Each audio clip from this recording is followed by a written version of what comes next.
Selamat siang untuk kita semua. Terima kasih banyak untuk semua inama, wewari, luur dolor, mogan sawe yang sudah bersedia menyempatkan waktu untuk datang dan hadir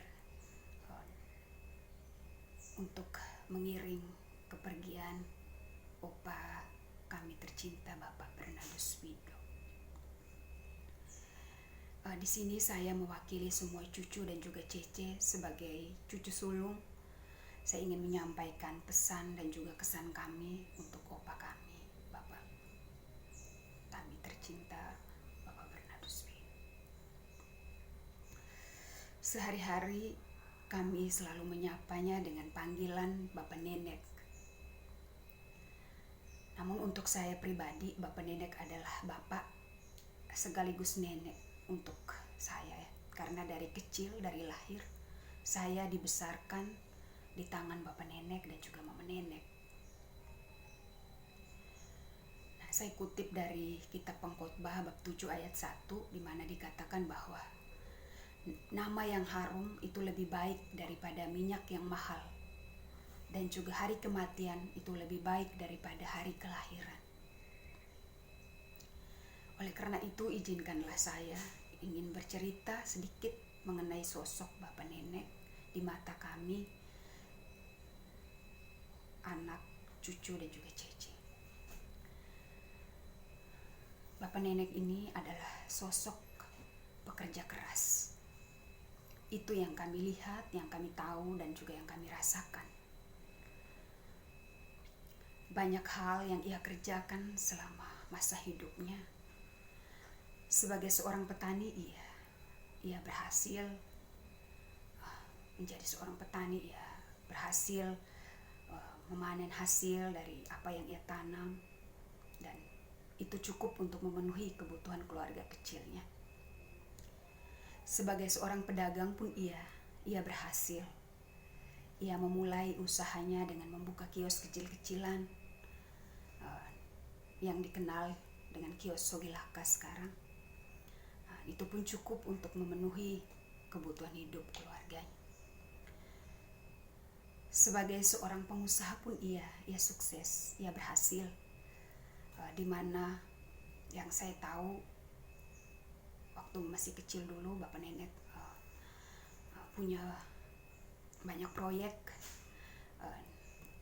di bidang bangunan, di sekolah-sekolah, dan juga yang saya tahu Bapak Nenek akhirnya punya CV, namanya CV Harapan Masa.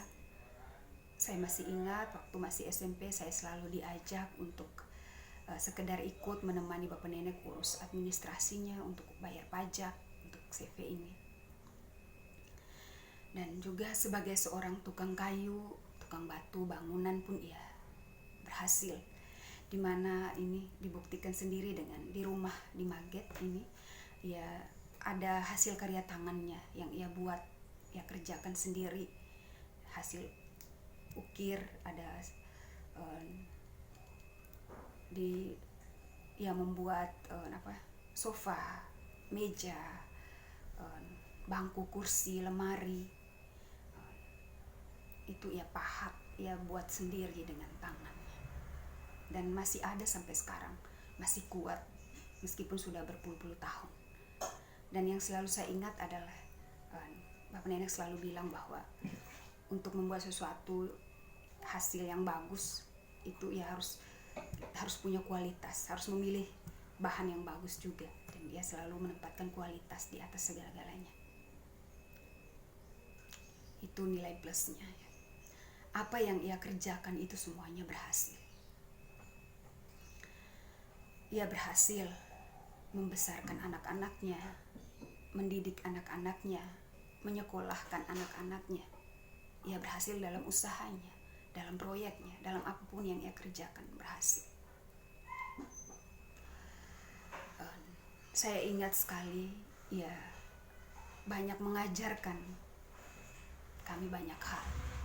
Meskipun ia bukan guru, tapi saya selalu dalam hati saya selalu berpikir bahwa Bapak Nenek kami ini tuh seperti seorang guru. Ia mengajarkan saya masih ingat waktu SMP mungkin ini dianggap ini hal sepele ya, hal remeh, tapi ini berkesan untuk saya. Waktu itu di zaman itu di tahun 2000, waktu itu saya diajarkan bagaimana caranya menelpon di wartel. Saya selalu dibawa ke wartel di Obor Mas itu di sentrum, diajarkan cara menelpon tuh seperti ini. Waktu itu untuk menelpon DDRD dan juga Mama Nemi yang waktu itu kuliahnya di Malang, itu saya diajari. Saya selalu senang, Bapak Nenek selalu mengajak saya jalan keliling kota Maumere, diboncengi dengan motornya. Itu saya selalu merasa bangga, senang sekali seorang kakek ya, yang bisa segalanya. Bapak Nenek punya kemampuan yang banyak kemampuan yang ia miliki. Yang setahu saya itu mungkin sebagiannya itu bisa menjahit, bisa bermusik, bernyanyi, bisa memiliki keterampilan untuk pahat, ukir, kayu untuk buat sesuatu. Dan ia juga sosok yang menurut saya sangat update. Kalau kita ngobrolnya itu nyambung. Kita mau bahas tentang politik ya dia bisa, dia nyambung, dia tahu. Kita mau bahas tentang artis pun dia tahu, karena dia selalu salah satu hal yang dilakukan di rumah itu adalah menonton. Tontonan favorit Bapak Nenek itu adalah menonton berita. Kami selalu dibiasakan setiap jam 7 atau jam 8 malam itu selalu menonton berita. Dan mau tidak mau, suka tidak suka ya kita harus nonton. Dan itu akhirnya terbawa.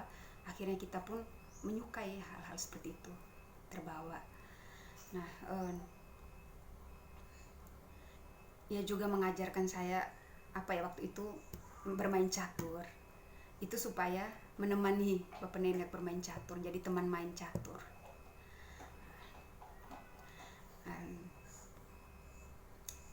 Ia juga sosok yang mengajarkan ke anak-anaknya, ke cucunya itu ada.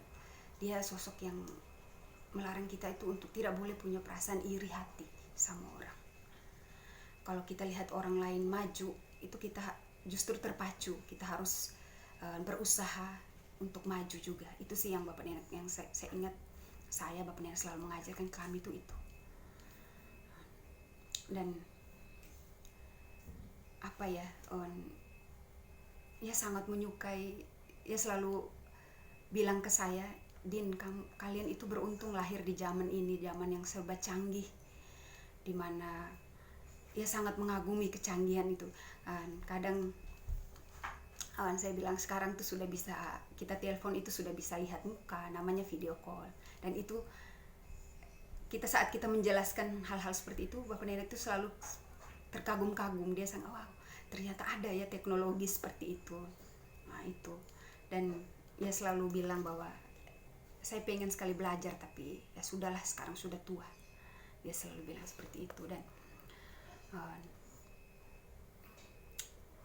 itu sih yang berkesan. Dan juga ada lagi didikannya yang keras, yang mungkin waktu masih kecil saya maupun anak-anaknya Bapak Nenek mungkin merasa ya seperti ini Bapak Nenek ini terlalu keras orangnya. Tapi justru kami sangat bersyukur, berterima kasih untuk didikan Bapak Nenek yang mungkin sedikit keras, itulah yang membentuk karakter kami gitu.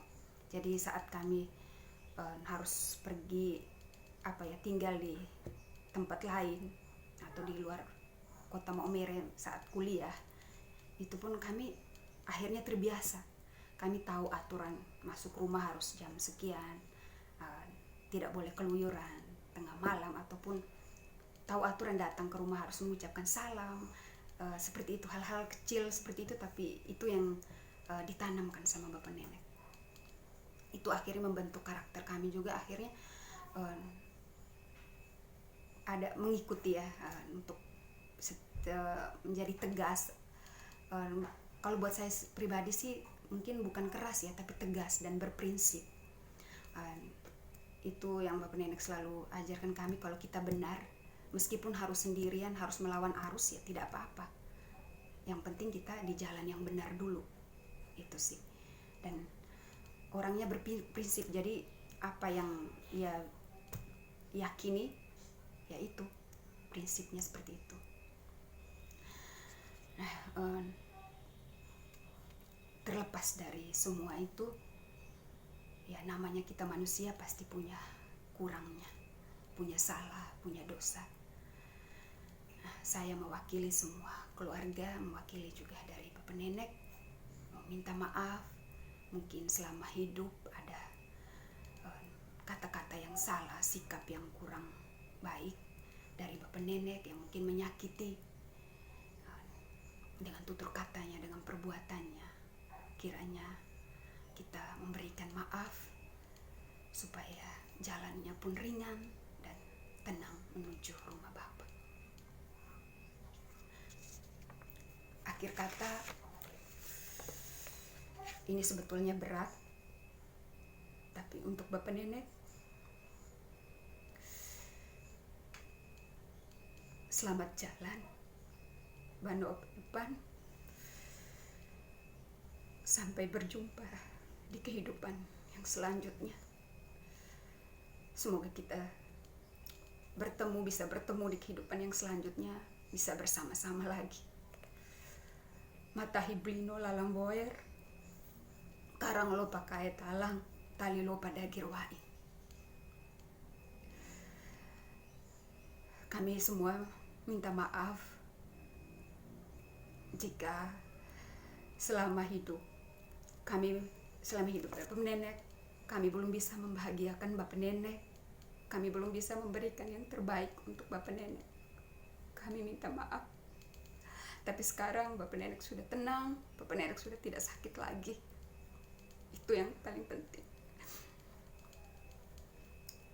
Dan untuk Mama Nenek, separuh jiwanya sudah pergi. Yang kuat, yang sabar, kami semua keluarga besar, anak, cucu, cece, akan selalu ada untuk menguatkan, saling menguatkan. Selamat jalan Bapak Nenek. Kami semua sayang Bapak Nenek.